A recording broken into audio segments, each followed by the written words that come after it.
Is out as President Trump gets ready to mark 100 days in office on Tuesday. And as Fox's Nate Foy reports, the administration says this week will be filled with critical discussions about what's next in the war between Russia and Ukraine.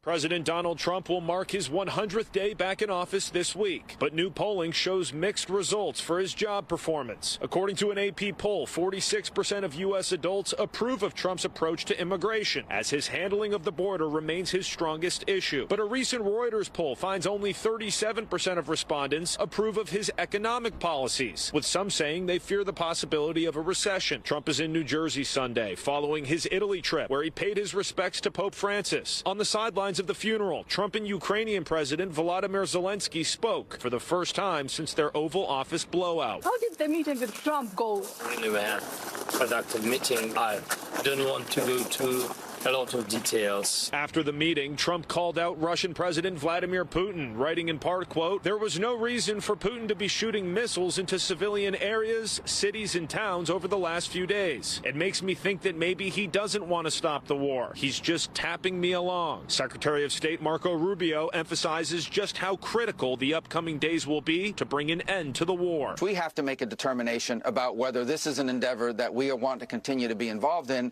or if it's time to sort of focus on some other issues that are equally, if not more important. President Trump heads back to Washington, D.C. tonight before going to Michigan on Tuesday to celebrate his 100th day back in office. In Bedminster, New Jersey, Nate Foy, Fox News. And a closer look at the polling out this weekend shows the president's approval rating slipping in several areas. This poll by ABC News, the Washington Post, and Ipsos shows only 39% of those who answered approve of his second term as president so far. 55% say they disapprove. 73% say the U.S. economy is in bad shape, with more than half also saying it's gotten worse under Trump. Today, the Treasury Secretary pushed back on those poll numbers. Americans are behaving very different than what the surveys say.